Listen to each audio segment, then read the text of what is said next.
السلام علیکم ورحمۃ اللہ وبرکاتہ۔ مجھ ناچیز کو جس موضوع پر گفتگو کرنے کا حکم دیا گیا ہے وہ انتہائی اہم اور بہت ہی سلگتا ہوا موضوع ہے، وقت کا،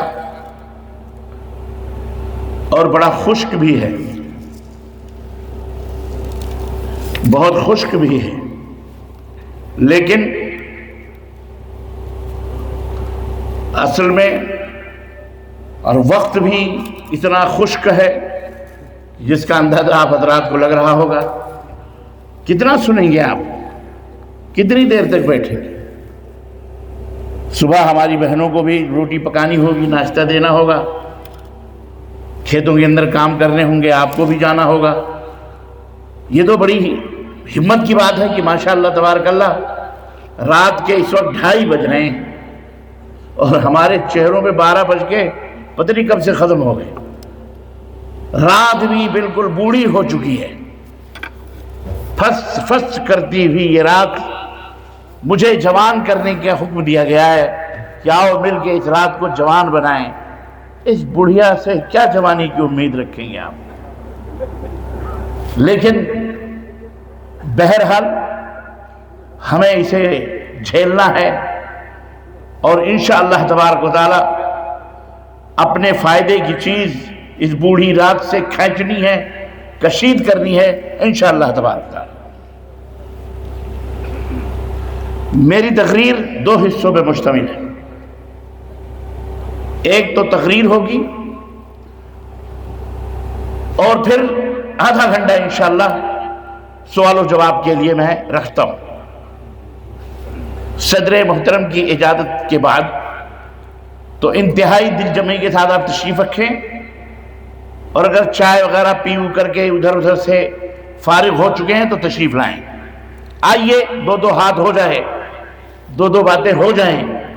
بڑا اہم موضوع ہے، ہونا تو یہ چاہیے تھا کہ یہ موضوع اس وقت ہوتا جب یہ رات بھی جوانی کی طرف اٹھ رہی تھی، شباب کی طرف، لیکن کتنے خوش نصیب تھے وہ لوگ جو اس جوانی سے فائدہ اٹھا کر اپنی جوانی کی رنگینیوں دکھا کر رخصت بھی ہو گئے۔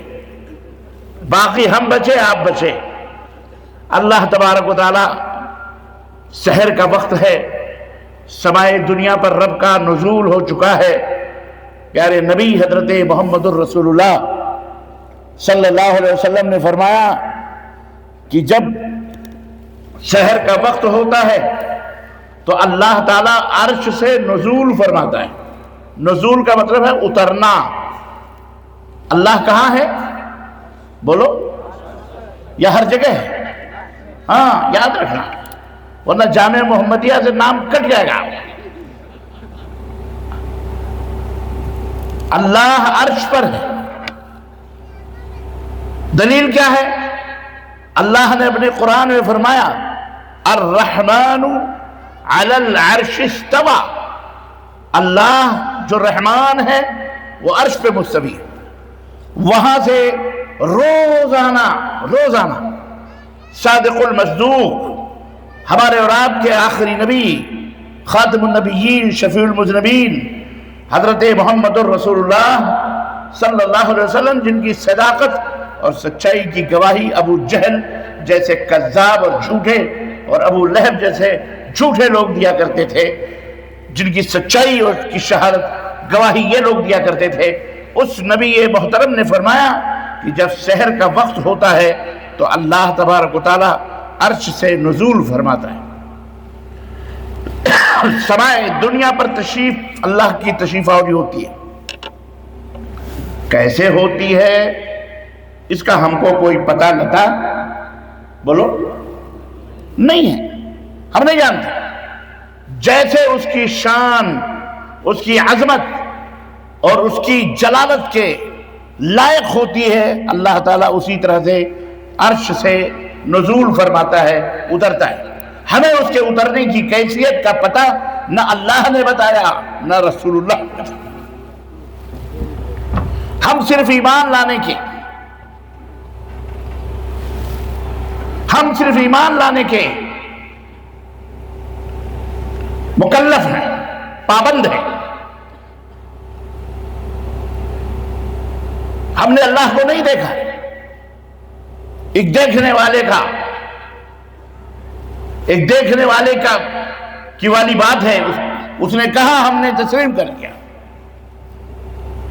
اللہ تبارک و تعالی نزول فرماتا ہے اور پھر ارشاد باری تعالی ہوتا ہے کوئی حل من مستغفر، ہے کوئی مجھ سے معافی طلب کرنے والا، ہے کوئی مجھ سے اپنے گناہوں سے توبہ کرنے والا، ہے کوئی مجھ سے روزیاں مانگنے والا، ہے کوئی مجھ سے شفا یابی طلب کرنے والا، ہے کوئی پریشان حال اپنی پریشانیوں کو دور کرنے کے لیے مجھے پکارنے والا۔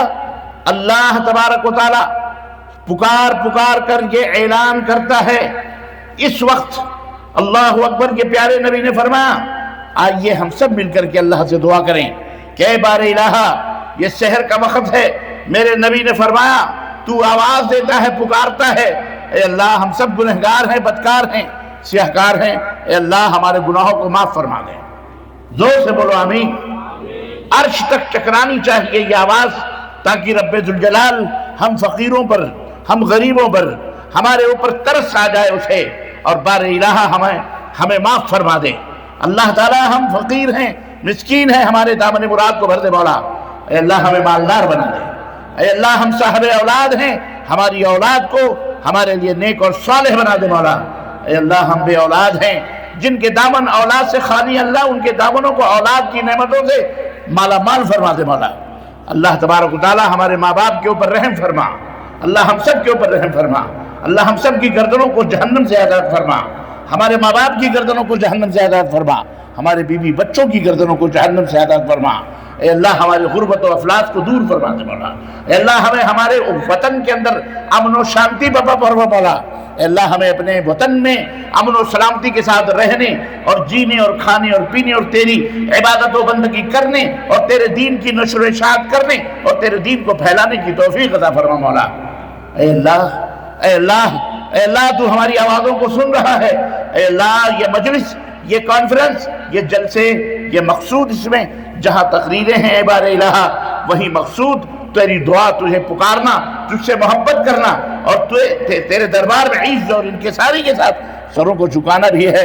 اے اللہ یہ بندے خالی ہاتھ تیرے دربار میں بیٹھے ہیں، اے اللہ ہم تجھے پکار رہے ہیں، اے اللہ ہماری پکار کو سن لے مولا۔ اے اللہ جو بیمار ہیں انہیں شفا یابی عطا فرما، جو صحت مند ہیں، تندرست ہیں، اپنا مطیع اور فرمانبردار بنا مولا۔ اے اللہ ہم سب کی گردنوں کو جہنم سے آزاد فرما اور جنت الفردوس میں جگہ عطا فرما۔ آمین یا رب العالمین۔ آپ کہیں گے ربانی صاحب صرف دعاؤں پہ کہیں نہ ہمیں ادھر ادھر کر دیں، تقریر یوں ہی رہ جائے، ایسا نہیں ہوگا انشاءاللہ تبارک و تعالی۔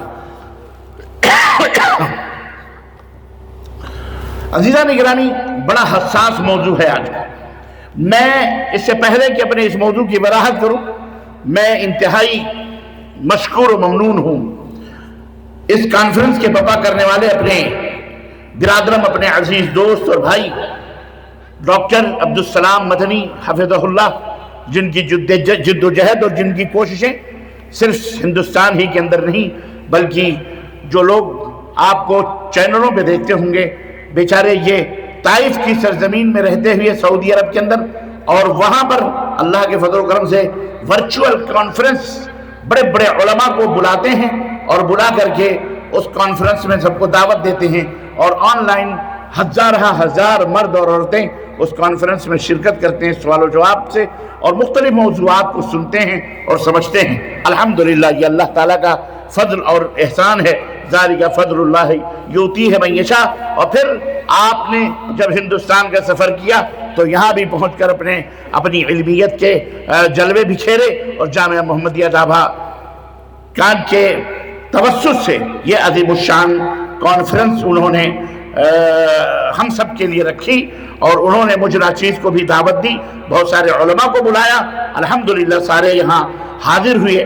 اللہ تعالی ہم سب کی حاضری کو قبول فرمائے اور جنت الفردوس میں ہم سب کو جگہ عطا فرمائے۔ عزیزان گرامی، ہمارا موضوع ہے اسلامی نظام میراث اور ہمارا سماج، ہمارا معاشرہ۔ آپ سوچتے ہوں گے یہ کون سا موضوع ہے، اتنے بھاری بھاری الفاظ، چونکہ پوسٹر میں یہی موضوع لکھا ہوا ہے اور میں نے آپ کو پڑھ کے سنایا۔ میں آپ کو بتاؤں بالکل سادہ سا اس کا مفہوم، یعنی مرنے کے بعد جو مال و دولت میت چھوڑ کے جاتی ہے، سمجھ رہے ہیں؟ جو مال و دولت، زمین جائیداد، پراپرٹی مرنے کے بعد چھوڑ کے جاتے ہیں، اسے تقسیم کرنے، اسے بانٹنے کے تعلق سے اسلام کا جو سسٹم ہے وہ کیا ہے، اور ہمارا سماج کہاں جا رہا ہے، ہمارا معاشرہ کہاں جا رہا ہے، اور ہم کہاں اور کس معاشرے اور کن حالات میں سانس لے رہے ہیں، اور ہمارے فرائض کیا ہیں، واجبات کیا ہیں۔ یہ ہے ہمارا ٹاپک، یہ ہے ہمارا موضوع۔ آپ نے تھوڑی دیر پہلے مولانا معروف سراجی صاحب سے موت کا بیان سنا، بیچ میں مولانا سرفراز فیضی صاحب سے آپ نے ماشاءاللہ زنا کی مذمت اور مذرت سنی۔ اب آئیے آپ معاشرے اور سماج اور خاندان کے اندر ایک اور اہم سسٹم جو اللہ رب العزت نے رکھا ہے اس کے تعلق سے میں آپ کے گوشے گزار کروں۔ یہ انتہائی دلچسپ اور انتہائی اہم ٹاپک اور موضوع ہے، بلکہ شریعت اسلامیہ میں وراثت اور میراث کے علم کو آدھا دین قرار دیا گیا ہے۔ آدھا دین ہے یہ، آدھے دین میں نماز ہے، روزہ ہے، حج ہے، زکوٰۃ ہے، رکوع ہے، سجدے ہیں، سب کچھ ہے، اور آدھا دین صرف میراث ہے، میراث وراثت۔ یہ بڑا اہم موضوع ہے۔ آپ کہیں گے کہ یہ میراث کیا ہوتی ہے، میراث کس کو کہتے ہیں؟ تو یہ بھی سمجھنے کی بات ہے کہ میراث جو ہے، کہتے ہیں میت جو کچھ بھی چھوڑ کے جاتی ہے، ترکہ جس کو کہتے ہیں، زمین چھوڑ کے گئی، سوئی چھوڑ کے گئی، میت مکان چھوڑ کے گئی، در و دیوار چھوڑ کے گئی، کھیت، سونے چاندی، روپے، پیسے، بیل، بھینس، جو کچھ بھی میت کے قبضے میں تھی وہ چھوڑ کے چلی۔ اب اس چھوٹی ہوئی جو چیز ہے اسی کو کہتے ہیں میراث، اسی کو کیا کہتے ہیں؟ اور اس کو بانٹنے والے کن کن لوگوں میں اسے تقسیم کیا جائے ان کو کہتے ہیں وارثین۔ وارث لینے والے کو کیا کہتے ہیں؟ وارث۔ کون کون اس کا حقدار ہے اس کو کہتے ہیں وارث، اور جو چیز بانٹی جائے اسے کہتے ہیں ترکہ یا میراث۔ ہے کہ نہیں موضوع اہم؟ جانکاری لینا ضروری ہے نا۔ آپ نے توحید کا علم لیا، آپ نے نماز کے بارے میں جانکاری لی، آپ نے بہت ساری چیزوں کے بارے میں علم حاصل کیا، لیکن یہ بھی ایک آدھا دین ہے۔ یہ اس آدھے دین کا علم آپ کی خدمت میں مختصر وقت میں آپ کے دماغ میں، ذہنوں میں میں بٹھا کر کے انشاءاللہ اپنی جگہ لوں گا انشاءاللہ تعالی، اور پھر آپ کے سوالات ہوں گے اور ان کے جوابات ہوں گے۔ سب سے پہلے یہ سمجھیں کہ میراث کا نظام کس نے بنایا؟ تو ایک بات اچھی طرح سے یاد رکھیے، میراث یعنی نظام، سسٹم میت کے پراپرٹی کو تقسیم کرنے کا اسلام کے اندر۔ یہ بات یاد رکھیے، کسی حکومت نے نہیں بنایا، کسی گورنمنٹ نے نہیں بنایا، کسی انسان نے نہیں بنایا، بلکہ یہ سسٹم، یہ نظام اس نے بنایا جس نے ہم سب کو بنایا، جس نے یہ کائنات بنائی، جس نے یہ دنیا بنائی، جس نے یہ سورج اور چاند بنائی۔ میں آپ سے پوچھنا چاہتا ہوں انتہائی ایمانداری کے ساتھ، آپ یہ بتائیے کہ کیا اللہ کی بنائی ہوئی کسی چیز میں کوئی عیب آپ دکھا سکتے ہیں؟ بولیے۔ اللہ نے جو بھی چیز بنائی ہے اس میں کوئی عیب نہیں۔ اللہ نے ہمیں اور آپ کو بنایا تو قسم کھایا والتین والزیتون وطور سینین وہذا البلد الامین، قسم ہے تین کی، زیتون کی، بلد مبین کی، اور اسی طرح سے طور سینہ کی قسم کھاتے لقد خلقنا الانسان فی احسن تقویم، ہم نے انسان کو انتہائی حسین اور خوبصورت قد و قامت میں، سرابے میں بنایا ہوا ہے۔ آپ تصور کیجئے کہ آپ کی یہ دونوں آنکھیں آپ کے سر کے پیچھے ہوتی، آپ کیسے لگتے؟ آپ کی ناک جہاں ہے سوچئے وہ ناک یہاں نہ ہو کر کے ناک یہاں ہوتی، کیسے لگتے ہیں آپ؟ تصور کیجئے یہ ہاتھ دونوں آپ کے آگے آگے نہ ہوتے، پیچھے پیچھے چلتے، کتنے بھونڈے لگتے آپ، ہے کہ نہیں؟ اور تصور کیجئے پیروں سے آپ نہ چلتے، الٹے سر کے بل چلتے تو کیسے لگتے؟ عجیب سا لگتے کہ نہیں لگتے ہیں؟ لیکن یہ یاد رکھو، قیامت کے دن سر کے بل بھی کچھ لوگ چلیں گے۔ ہاں، دنیا کے اندر جو تکبر کرتے ہیں نا، گھمنڈ کرتے ہیں، بڑے متکبر، ہمارے جیسا کوئی بھی نہیں، ہمارے جیسا کوئی نہیں، یاد رکھیے قیامت کے دن اللہ تعالیٰ انہیں سر کے بل چلائے گا، وہ سروں کے بل چلیں گے، لوگ پیدل پیروں کے بل چلیں گے، لیکن کچھ لوگ سر کے بل چلیں گے۔ صحابہ کرام نے کہا، اے اللہ کے نبی آپ یہ بتائیے پیروں کے بل تو چلا جا سکتا ہے، سروں کے بل کیسے چلیں گے؟ اللہ کے نبی نے فرمایا جو اللہ تمہیں دونوں پیروں کے اوپر چلا سکتا ہے وہ اللہ تمہیں سر کے بل بھی چلا سکتا ہے۔ اس دن حکم ہوگا، ہے کہ نہیں؟ آپ غور کیجیے عزیزان محترم، اللہ کی ذات سے کوئی چیز بعید نہیں۔ تو یہ سسٹم کس نے بنایا ہے؟ بولیے، وراثت کا، تقسیم میراث کا جو سسٹم ہے یہ اللہ تعالیٰ نے بنایا ہے۔ اس کے دلیل اس کی کیا ہے؟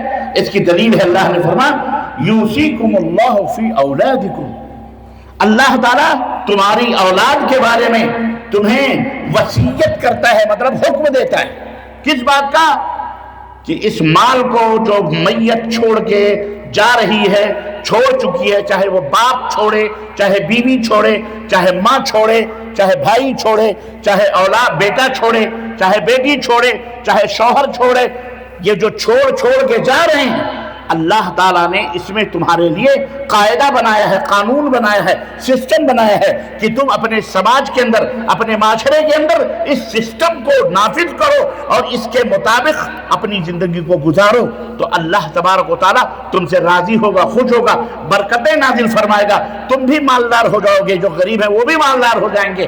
اسی طرح سے اگر یہ بات تم نے نہ کری، یہ میراث اللہ کے بتائے ہوئے طریقے کے مطابق تم نے تقسیم نہ کی، تو اللہ نے فرمایا تلک حدود اللہ، یہ اللہ کے حدود ہیں، انہیں اگر تم نے تجاوز کیا تو اللہ کی پکڑ سے تم بچ نہیں سکتے، جہنم تمہارا ٹھکانہ ہوگا۔ تو میرے بھائیوں، میرے دوستوں، اللہ کی مقرر کردہ حدوں سے ہمیں تجاوز نہیں کرنا ہے۔ میراث کے اندر رد و بدل کرنا، میراث کو گھٹانا بڑھانا، میراث کے اندر چوری چکاری کرنا، میراث کے اندر کسی کو کم دینا، کسی کو زیادہ دینا، یہ سراسر ظلم ہے اور زیادتی ہے جو اللہ کو ہرگز پسند نہیں۔ زمانہ جاہلیت میں، یعنی نبی کریم صلی اللہ علیہ وسلم کے اس دنیا میں آنے سے پہلے، اسلام کے آنے سے پہلے اس دنیا کے اندر عجیب و غریب سسٹم تھا۔ میراث میں یہ عورتیں بھی بٹا کرتی تھی، مال و دولت بھی، مال و دولت کا تو کوئی تصور نہیں تھا، بلکہ جو بڑا ہوتا تھا وہی حاصل کر لیتا تھا، لے لیتا تھا، اس کی تقسیم کا کوئی سسٹم نہیں تھا۔ البتہ باپ کی بیویوں سے ان کی اولاد شادی کرتی تھی، وہ بھی بڑھ جاتی تھی بیچاری۔ تو الغرض نبی کریم صلی اللہ علیہ وسلم کے آنے سے پہلے عورت کو کچھ بھی نہیں، نہ بیٹی کو کچھ ملتا تھا، نہ بیوی کو کچھ ملتا تھا، نہ ماں کو کچھ ملتا تھا، نہ دادی کو کچھ ملتا تھا، عورتوں کو کوئی بھی کچھ بھی نہیں ملتا تھا۔ ظلم کا ایک بازار گرم تھا۔ یہ تو اسلام آیا، اللہ کے نبی آئے، رحمت للعالمین آئے، تو عورت کو بھی حصہ دیا گیا، بیٹی کو بھی حصہ مقرر کیا گیا، بیوی کا بھی حصہ مقرر کیا گیا، ماں کا بھی حصہ مقرر کیا گیا، سب کے حصے مقرر کیے گئے۔ کسی کو آدھا، اچھا بڑے میتھمیٹکس طریقے سے، اتنا میتھمیٹکس طریقے سے قرآن میں حصہ بانٹا گیا، کسی کو 1/4، کسی کو 1/3، کسی کو آدھا، کسی کو پورا، کسی کو کچھ، کسی کو کچھ۔ اللہ اکبر۔ اور وارثین بھی بتا دیے گئے کہ بیوی بھی وارث شوہر کا، شوہر بھی وارث بیوی کا، ماں بھی وارث بیٹے کا، بیٹا بھی وارث ماں کی دولت کا، بیٹیاں بھی وارث، یعنی سب وارثوں کو بھی ذکر کر دیا گیا۔ باپ بھی وارث، بیٹی بھی وارث، ماں بھی وارث، بہن بھی وارث، سب وارثوں کی ایک تعداد قرآن کریم کے اندر اللہ تبارک و تعالیٰ نے مقرر فرمائی، اور یہ بتا دیا کہ یہ مال اللہ تعالیٰ کا دیا ہوا ہے، زندگی بھر تم اسے صرف کر سکتے ہو، مر گئے تو خلاص، یہ تمہارا نہیں، یہ تمہارے بچوں کا ہے۔ عزیزان گرامی، پر افسوس کی بات یہ ہے کہ آج ہمارا سماج، اسلام نے تو عدل قائم کیا، انصاف قائم کیا، بیوی کو اتنا ملے گا، شوہر مرے گا، اور موجود ہے وہ سب۔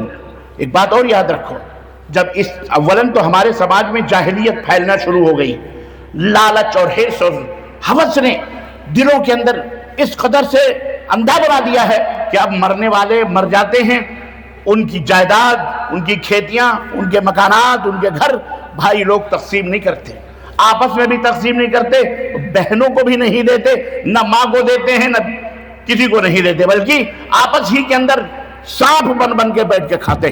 یہ سسٹم سراسر حرام کا سسٹم ہے، ظلم کا سسٹم ہے۔ یاد رکھو، اللہ کے رسول صلی اللہ علیہ وسلم نے فرمایا کہ قبر کی مٹی سوکھنے سے پہلے، قبر کی مٹی سوکھنے سے پہلے میت کی جائیداد پراپرٹی کو تقسیم کر لیا کرو۔ ہاں، ہمارے ہاں تو آج بٹوارا ہی اس وقت ہوتا جب تک لٹ نہ اٹھے، ہے کہ نہیں؟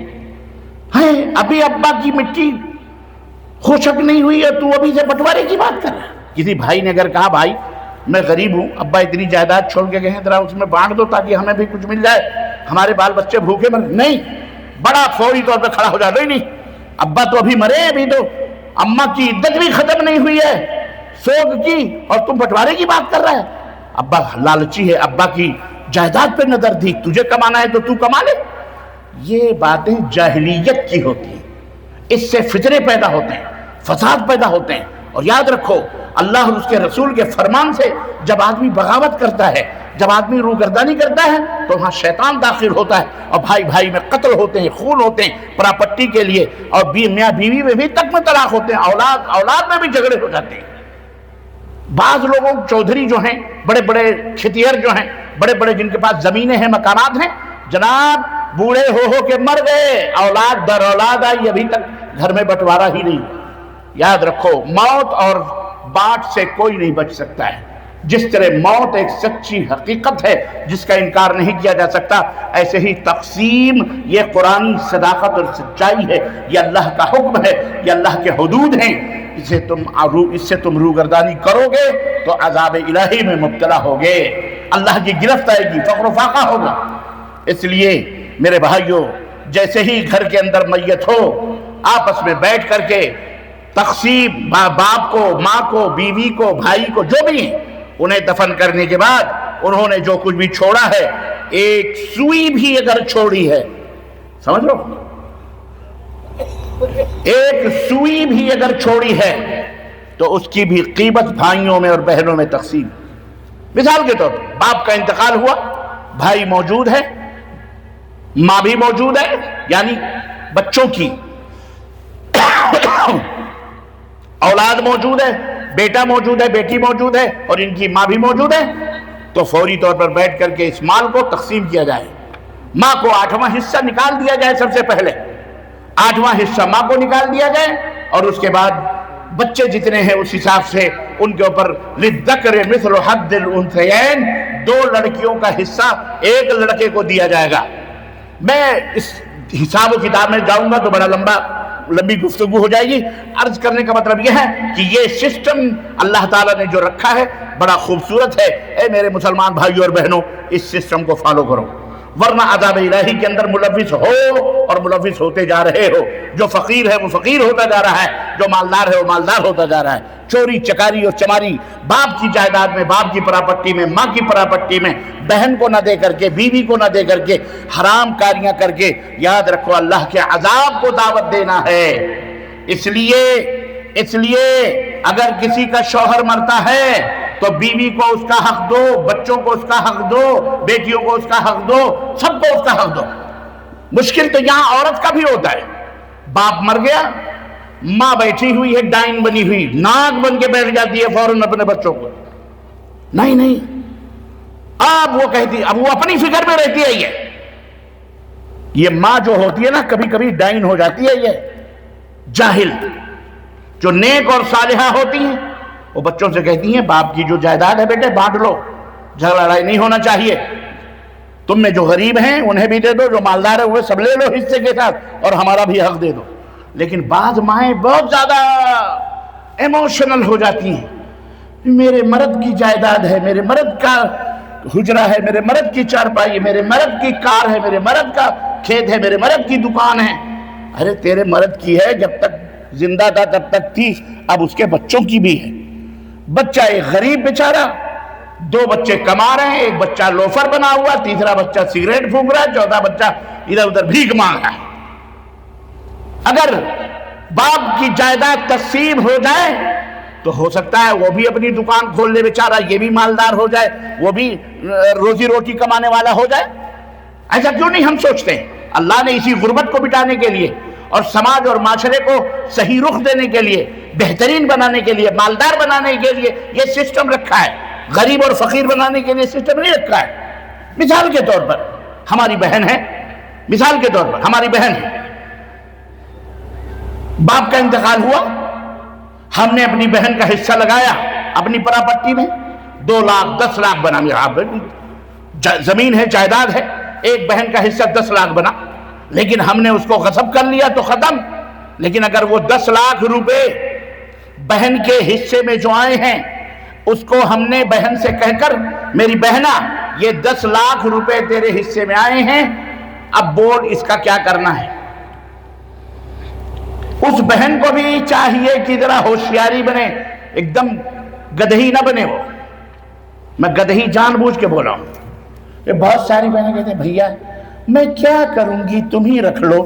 ہیں واہ، اب بھائی تو بیٹھے ہوا دل میں تو اس کے ہے ہی ہے، ہاں چھوڑ دے، یہ کیوں کہہ رہی ہے بیوقوف معلوم، میں آؤں گی کبھی اپنے میکے سے تو میری بھاوت مجھے تانے نہ دے، اب تو سب لے لے کے چلی گئی، جائیداد اولاد بڑھ گیا، اب کیا کرنے آئی ہے تو؟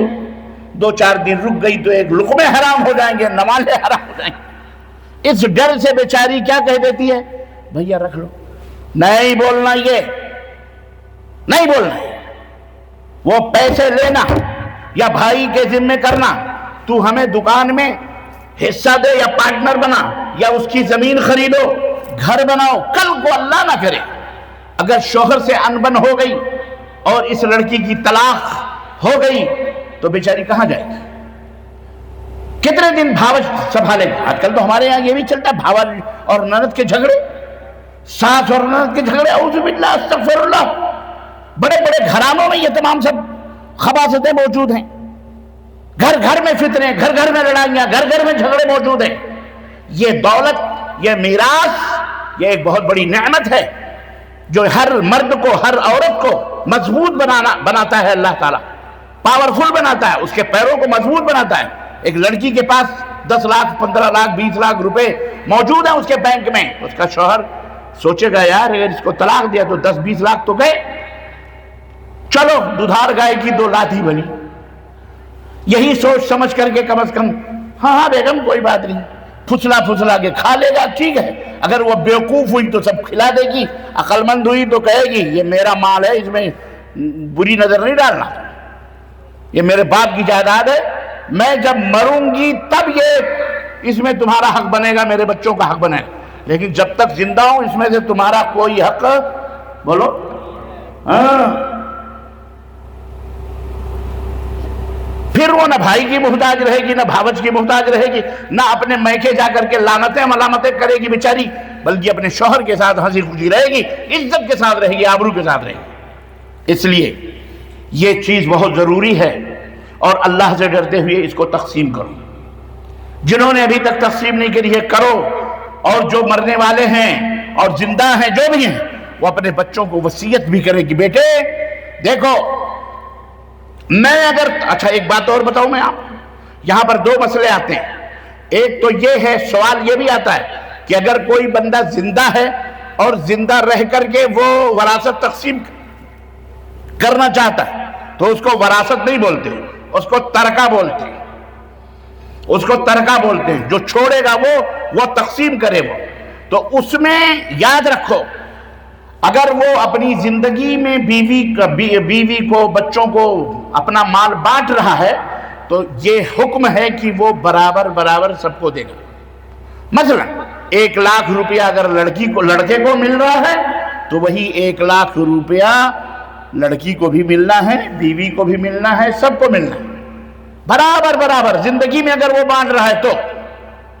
لیکن مرنے کے بعد چونکہ وہ مر گیا تو اب قرآن کریم کے حساب، وہ بھی قرآن کریم کے حساب سے عدل ہے اور یہ بھی قرآن کے حساب سے کہ مرنے کے بعد لِلذَّكَرِ مِثْلُ حَظِّ الْأُنْثَيَيْنِ، جس کا جو حق ہے آدھا ہے تو آدھا، 8واں ہے تو 8واں، چھٹا ہے تو چھٹا، چوتھائی حصہ ہے تو چوتھائی حصہ، تیسرا حصہ ہے تو تیسرا حصہ، پورا ہے. یہ تمام سب چیزیں اسی حساب سے تقسیم ہوں گی. ہمارا سماج اس وقت انتہائی گندگی اور برائیوں کے اندر ملوث ہے. کفر کے ماحول میں رہتے ہوئے بھارت کی سرزمین میں ہم بہت گندے ہو چکے ہیں. گرگٹ کو دیکھ کے گرگٹ رنگ بدلتا ہے، خربوزے کو دیکھ کے خربوزہ رنگ بدلتا ہے. میرے عزیزو، ہم جو قوم ہیں، ہمیں اللہ نے اسلام کی نعمت عطا فرمائی ہے. ہمارے پاس روشنی ہے، ہمارے پاس ہدایت ہے، ہمارے پاس بے مثال نبی ہے، ہمارے پاس خاتم النبیین ہیں، صحابہ کا طرز عمل ہے. ہم ایک روشن تاریخ اور اتہاس رکھتے ہیں، ہم بہترین ہسٹری رکھتے ہیں. ہمارے پاس سب کچھ ہونے کے باوجود بھی ہم کافروں جیسی زندگی کیوں گزارتے ہیں؟ نافرمانوں جیسی زندگی کیوں گزارتے ہیں؟ ہماری مت ماری گئی ہے. وجہ کیا ہے؟ سبب کیا ہے؟ آج گھر گھر کے اندر اسی موضوع کے اوپر بحث ہوتی ہے اور لڑائیاں ہوتی ہیں اور لٹھ چلتے ہیں، سر پھوٹتے ہیں، قتل و خون اور غارت گری ہوتی ہے. کیوں نہ ہم قرآن کو جب کوئی مرے تو مرنے کے بعد فوراً اہل علم کی خدمت میں پہنچیں، علماء کو بلائیں یا علماء کی خدمت میں جائیں اور پوری حالات بتائیں کہ میرے گھر میں والد کی یا فلاں کی ایسی حالتیں ہوئی ہیں، میت ہوئی ہے، اماں کا انتقال ہوا ہے یا بابا کا انتقال ہو گیا ہے یا میرے بھائی کا انتقال ہوا ہے، اس نے یہ چھوڑا ہے اور ہم لوگ بھی موجود ہیں. ہمارا کیا حق بنتا ہے؟ بھائی کے بچوں کا کیا حق بنتا ہے؟ اماں کیا حق بنتا ہے؟ اماں کے بچوں کا. یہ تمام سب چیزیں علماء کو بلا کر کے اس کو حل کروائیں تاکہ آپ حلال کھاؤ، حرام سے بچو. کسی کا حق نہ کھاؤ. یاد رکھو، اگر کسی کا حق کھاؤ گے تو یہاں ہماری نمازیں، ہماری عبادتیں ضائع و برباد ہوں گی. مرنے کے بعد بھی اسے ایک چونی بھی اگر آپ نے کھائی ہوگی، یاتی بہا یوم القیامہ، اللہ کے نبی نے فرمایا قیامت کے دن اسے لے کے تمہیں حاضر کرنا پڑے گا. اگر ایک بکری بھی ناحق طور پر اگر تم نے اپنے بھائی کی ماری ہوگی یا بیوی کی یا بہن کی، یاد رکھو اسے بھی حاضر کرنا پڑے گا. بیوی کو اچھا یہ بات اور میں بتاؤں، بعض لوگ یہ کہہ دیتے ہیں آج کل بڑے بڑے سیٹھیے لوگ یا غریب لوگ بھی، ہم جہیز میں اپنے بہن کو دے دیتے ہیں. ہم جو کچھ بھی وراثت ہوتی ہے وہ کیا کر دیتے ہیں؟ جہیز میں دیتے ہیں. بھیا یہ آپ نے کون سی نئی شریعت بنائی ہے جہیز؟ یہ کون سے دین میں ہے؟ یہ دین اسلام میں تو نہیں ہے. ہم نے ڈھونڈا، تلاش کیا تو ابلیس لعین کے دین میں یہ چیز موجود ہے. تو آپ ابلیسی ہیں یا مسلمان ہیں؟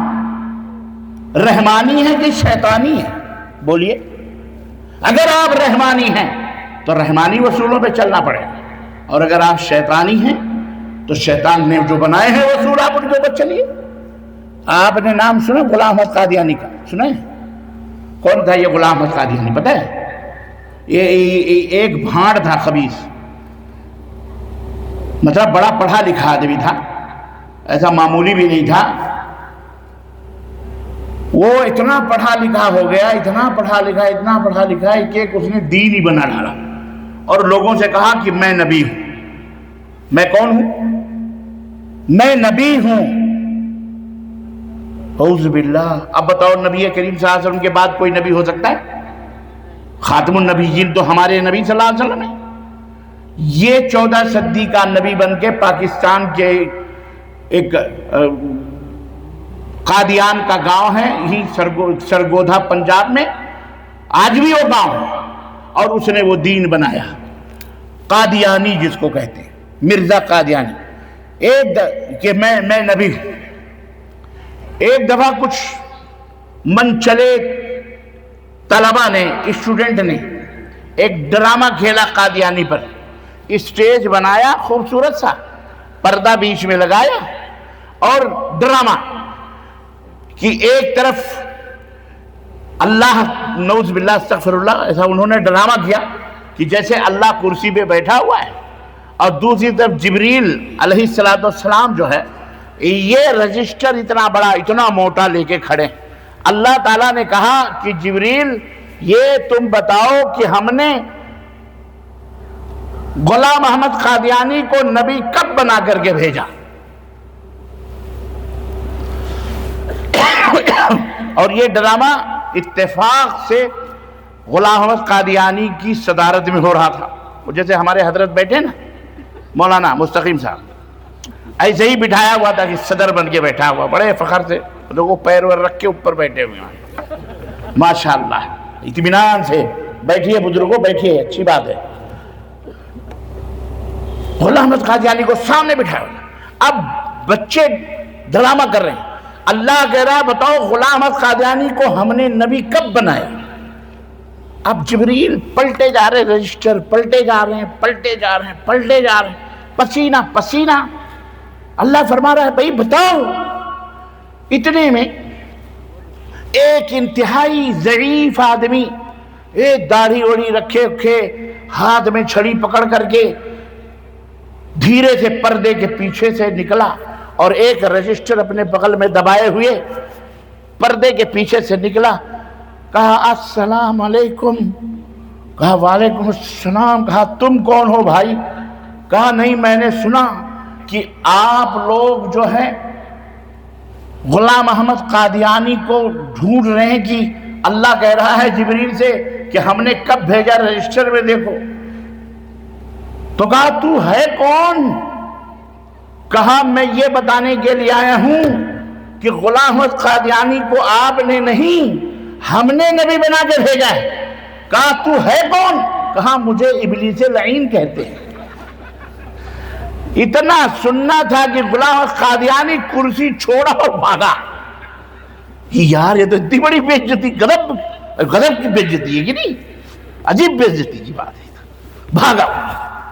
تو آپ حضرات اللہ کی تقسیم پر، اللہ کی اس جو تقسیم ہے وراثت کی، آپ اس سے راضی اور خوش ہو، یا حضرت ابلیس لعین کی جو ان کا بنایا ہوا سسٹم ہے ان سے راضی اور خوش ہو؟ یاد رکھو اللہ تبارک و تعالیٰ نے جو سسٹم دیا ہے سماج کے اندر، معاشرے کے اندر، اس کے اوپر چلو گے تو اللہ تعالیٰ تمہارے لیے برکتوں کے دروازے کھولے گا، برکتوں کے دہانے، روزیوں کے دہانے تمہارے رزق آئے۔ لیکن اگر شیطان لعین کے اوپر چلو گے تو تمہیں فقر و فاقے سے وہ دوچار کرے گا۔ عزیزان گرامی قدر، تو میں عرض یہ کر رہا تھا، بات کس بات پہ چل رہی تھی؟ کون سی بات؟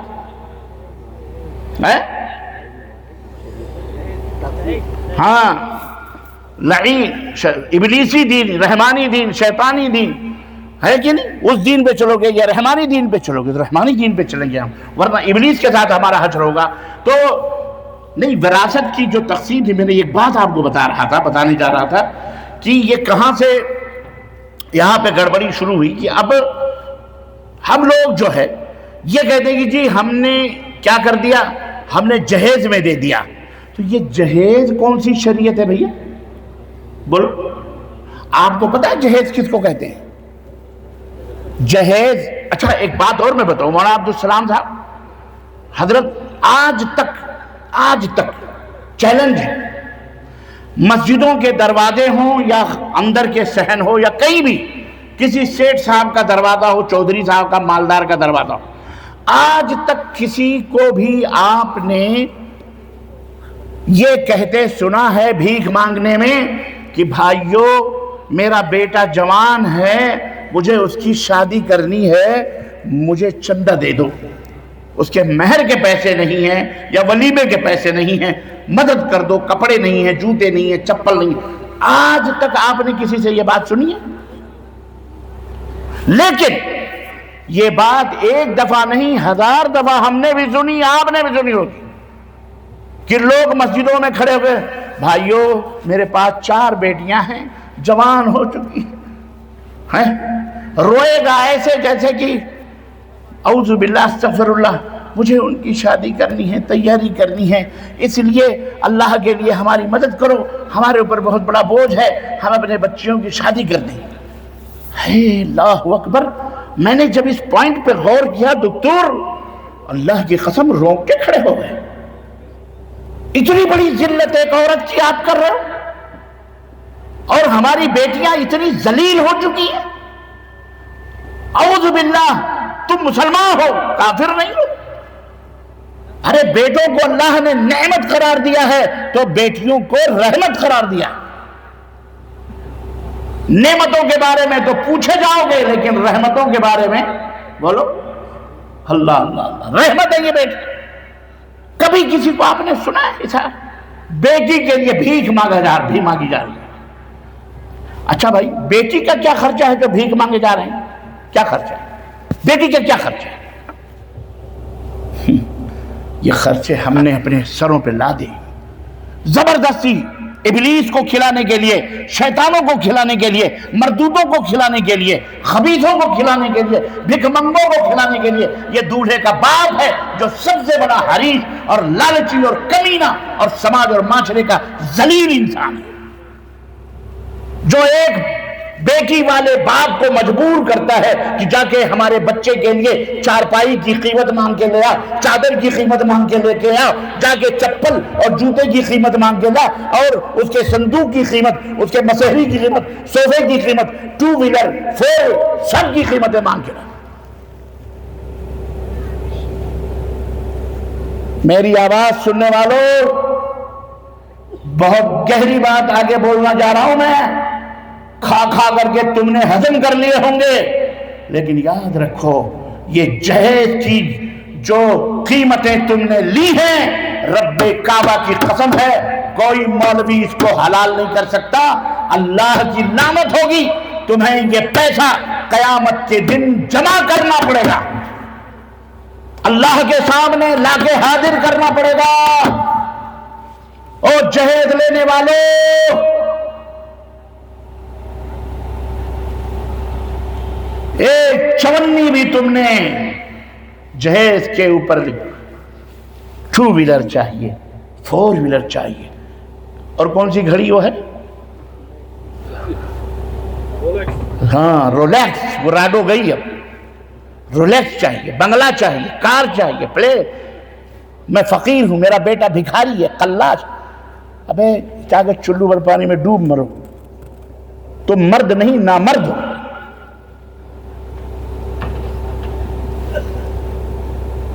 توبہ کرو اللہ تعالیٰ سے، ورنہ گھروں کے قیامت کے دن کوئی مولوی کوئی نکاح پڑھنے والا نہیں بھروائے گا، یاد رکھیں۔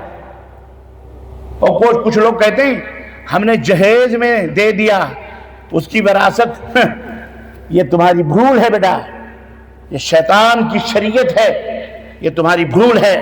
تم نے جہیز میں جو دیا ہے اسے تو تمہیں وہاں چکانا پڑے گا، اور جو وراثت نہیں دے رہے ہو یہ ڈبل مار ہے تمہارے اوپر، ڈبل عذاب میں ملوث کیے جاؤ گے، اسے بھی چکانا پڑے گا۔ ایک زنجیر بھی تم نے کسی کی بیٹی سے حاصل کی ہوگی جہیز کے نام پر، اسے بھی تمہیں حاصل کرنا پڑے گا۔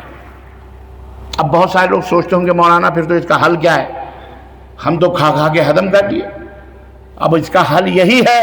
میں بتاؤں، اگر نجات چاہتے ہو تو جتنا بھی تم نے لیا ہے لے جا کے اپنے سسرے کو دے دو کہ ابا میں نے نہیں سنا تھا، آج مولانا ربانی صاحب سے میں نے سنی ہے یہ باتیں کہ قیامت کے دن دینا پڑے گا واپس، تو اے اللہ کے لیے وہاں تو نہیں ہم کچھ کر پائیں گے، یہاں یہ مال ہمارا ہے، یہ لے لو۔ یہ نہیں کہ ان کے ٹوٹے پھوٹے صوفے دے دو، ٹوٹے پھوٹے برتن دے دو، نہیں، اس کی قیمت لگاؤ۔ اس زمانے میں جب وہ خریدے گئے تھے، اور آج اس کی قیمت لگا کے جا کے باپ کو سسرے کو واپس کرو، کیونکہ اس میں اس کے بھائیوں کا، تمہاری بیوی کے بھائیوں کا حق ہے، اس کی دیگر بہنوں کا حق ہے۔ ایک صاحب نے لکھنؤ میں ہم سے کہا ہم نے تو 25 لاکھ دیے ہیں، ہم نے کہا تمہاری اور بھی بیٹیاں ہیں، تم نے ان کو دینا ہے 25 لاکھ؟ نہیں دو گے تو قیامت کے دن بھرنا پڑے گا اور ساری نمازیں وہی قبر میں رہ جائیں گی تمہارے. یاد رکھو اللہ ان حقوق کو معاف خود نہیں کرے گا بندے جب تک کہ بندہ معاف نہ کرے. اس لیے اللہ سے توبہ کرو, اللہ سے توبہ کرو اور معافی مانگو اور واپس کرو ان دولتوں کو, ان مالوں کو. وراثت تب میں باپ وراثت دو, وراثت اپنی بیٹیوں کو دو, حصہ لگاؤ.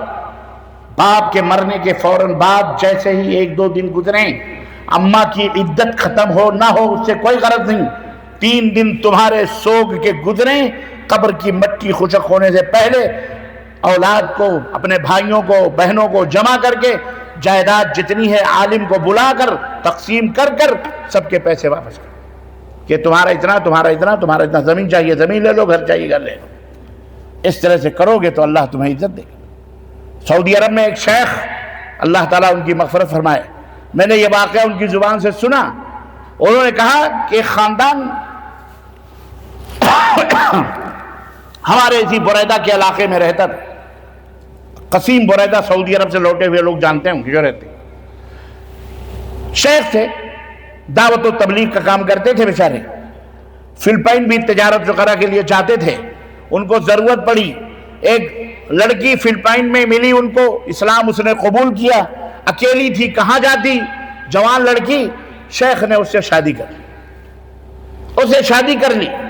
اب وہ ہمیشہ 2 مہینے 4 مہینے کے بعد فلپائن جاتے اور اس سے بچے پیدا ہوتے اور وہاں پہ اس کو خرچہ پانی دیتے رہتے. لیکن پہلی بیوی کو انہوں نے کچھ نہیں بتایا تھا.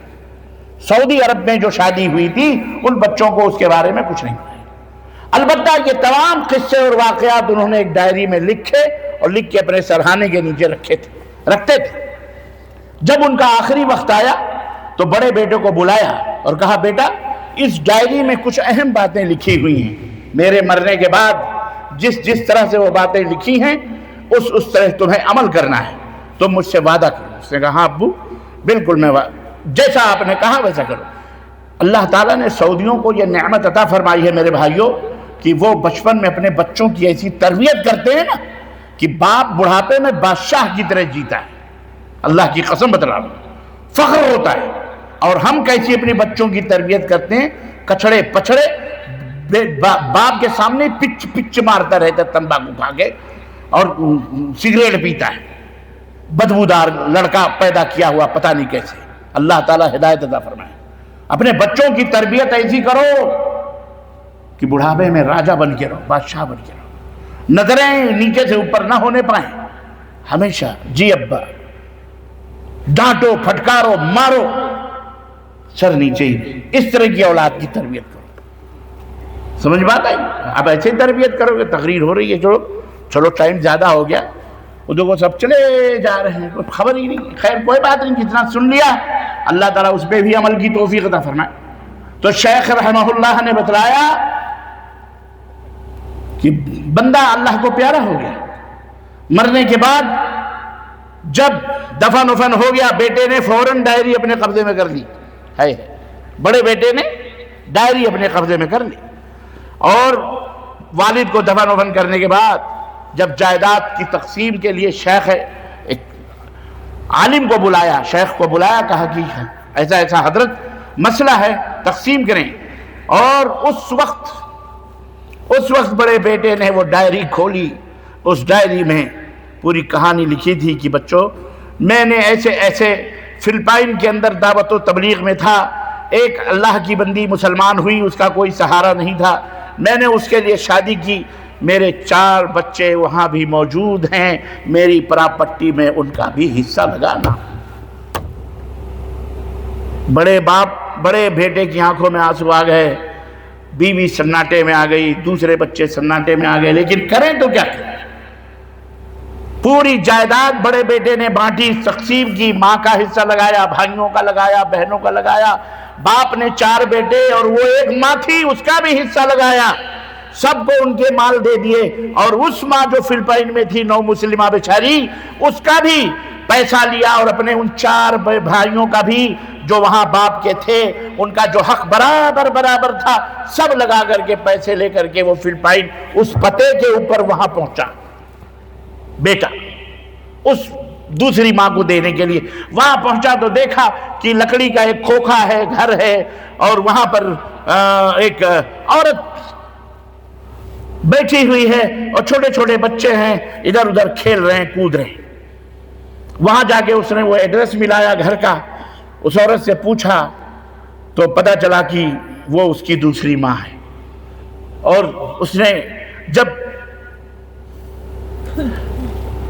تو کبھی دیکھا نہیں تھا بچوں کو، اپنے شوہر کے بچوں کو جو سعودی تھے، نہ اس کے بڑے بیٹے کو دیکھا تھا، کسی کو تو دیکھا نہیں تھا اس بیچاری نے۔ اس نے اس کو دیکھا، تم کون ہو، کہاں سے آئے ہو؟ تب اس نے بتایا کہ میں فلاں جگہ سے آیا ہوں، فلاں فلاں۔ اس کے کان کھڑے ہو گئے، کہا کیا ہوا؟ تب اس لڑکے نے بتایا کہ ابا کا انتقال ہو گیا ہے۔ وہ بیچاری روتی رہی، کیا کرتی؟ پردیس، دوسرا ملک فلپائن۔ بہرحال بیٹے نے ڈھارس دی، سمجھایا ماں کو، اپنے باپ کے چھوٹے چھوٹے بچوں کو بلایا، پیار کیا، اور وہ پیسہ کہا دیکھو یہ باپ کی وراثت جو جائیداد تھی اس کو ہم نے بانٹا ہے، اور یہ آپ کا اتنا حصہ آیا ہے، اس میں یہ میرے چھوٹے چھوٹے بھائیوں کا بھی حق ہے، تمہارا بھی حق ہے، ایک اچھا سا گھر بنا لینا اور میرے بھائیوں کی اچھی پرورش کرنا۔ اگلے سال میں پھر حاضر ہوں گا انشاءاللہ، یا بیچ میں موقع ملا تو پھر میں آؤں گا۔ بہرحال 2-3 دن رہنے کے بعد میں وہ واپس چلا گیا، سعودی عرب چلا آیا۔ سال بھر گزرنے کے بعد اس نے بغیر اپنے بھائیوں اور ماں کو بتائے ہوئے پتہ لگانے کے لیے کہ میرے باپ کے بچوں کا کیا حال ہے، میرے بھائی ہیں ان کا کیا حال ہے۔ آج ہمارے یہاں بھی اگر ایسا معاملہ ہو نا تو مائیں جو ہے نا سانپ بن جاتی ہیں، بچوں کے دلوں میں نفرت پیدا کر دیتی ہیں۔ اللہ اکبر۔ وہ پھر فلپائن آیا، دیکھا کہ وہ عورت اسی طرح سے بیٹھی ہوئی ہے، اور وہی گھر ہے پرانا سا، اور وہاں بیٹھی ہوئی۔ سنو، بہت عبرت ہے اس کے۔ وہ لڑکا گیا، سلام دعا کیا، حیرت میں پوچھا کہ میں اتنا پیسہ دے کے گیا تھا، لاکھوں روپے دے کے گیا تھا، تمہارے فلپین کے حساب سے تو کروڑ روپے تھے، کیا کیا اس کا تم نے؟ گھر بھی نہیں بنایا، کیا کیا تم نے؟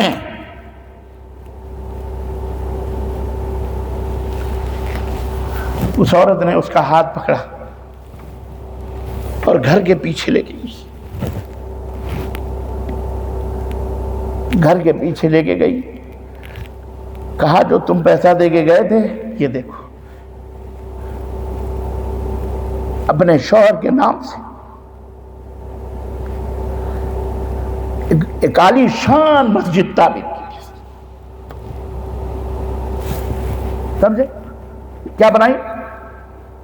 عالی شان مسجد، اور اس کے شوہر کا نام مسجد فلان، اور اس کے بغل میں حفظ قرآن کے لیے ایک مدرسہ، 50 بچے اس کے اندر پڑھ رہے ہیں، مدرس پڑھا رہا ہے۔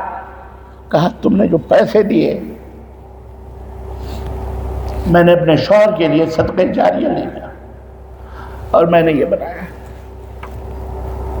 بچہ رونے لگا، نوجوان رو پڑا، کچھ نہیں بولا، کیا بول سکتا؟ آیا واپس سعودی عرب، ماں کو بلایا، بھائیوں کو بلایا، کہا ابا کے پیسے بانٹ لیے ہم نے، اور بابا کے بارے میں کچھ نہیں سوچا۔ وہ ایک ایسی عورت جو نئی مسلمان ہوئی، اتنی محبت اپنے شوہر سے، نہ اس نے ہمیں دیکھا تھا نہ ہم تم کو دیکھا تھا، اس نے کیا کیا ہے، چلو سب کی فلائٹ کی ٹکٹ بنوائی، ماں کو بھی لیا، اور وہاں جا کے دکھایا تو سارے بیٹوں کے سر نیچے جھکے ہوئے تھے کہ ہم نے تو پوری پیسے بابا کے اپنے عیش اپنے بلڈنگ اپنے گھر بنانے میں لگا دیے، یہ ایک نئی مسلمان عورت، اللہ اکبر، اس نے میرے بابا کے لیے کیا بنایا ایک ایسے کافروں کے ملک میں۔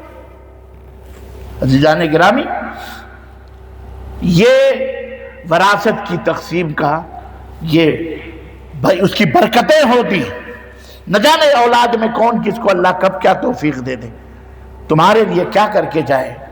اس لیے وصیتیں بھی کر کے جاؤ، لکھ کے جاؤ، اپنے بچوں کو بلا کر وصیت کرو کہ میری جائیداد میں میری بیٹیوں کا بھی میرے بیٹوں کا بھی، اور اگر کہیں ایک دو شادی ادھر ادھر کہیں کی ہے چپکے سے تو باقاعدے الگ سے پیپر بنا کر رکھ کے جاؤ چھپا کے، ڈرتے ہو تو بعد میں اپنے بڑے بیٹے کو بتاؤ، بڑا بیٹا بڑا قیمتی ہوتا ہے، میں نہیں کہتا چھوٹے نالائق ہوتے ہیں، کبھی کبھی چھوٹے بھی پیارے ہوتے ہیں، لیکن بڑا ذرا زیادہ تربیت پائے ہوئے رہتا ہے، باپ سے زیادہ قریب ہوتا ہے، ورنہ اولاد سب کی برابر ہے۔ ماں باپ کی نظر میں وہ بڑا ہو کہ چھوٹا ہو، اگر ان سے کہو کہ ان میں فرق کرو تو ماں باپ کبھی اپنی اولاد کے بارے میں کوئی فرق نہیں کر سکتے۔ اس لیے میرے بھائیوں، باتیں تو بہت ہیں، وقت بھی ہمیں اجازت نہیں دے رہا اب زیادہ۔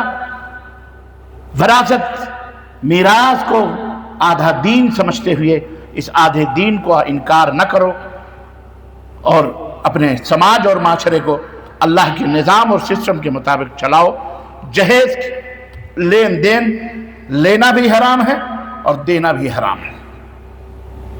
جائے کی بیٹیوں کے نام پر جہیز بٹورنا، چندے کرنا، اور لوگ کہتے ہیں کہ فلانی کی بیٹی کی شادی میں ہم نے دیا، تو بیٹوں کی شادی میں کیوں نہیں دیتے آپ؟ اللہ تعالی ہم سب کو کہنے اور سننے زیادہ عمل کی توفیق عطا فرمائے، اور ہم سب کو جنت الفردوس میں اعلیٰ مقام عطا فرمائے۔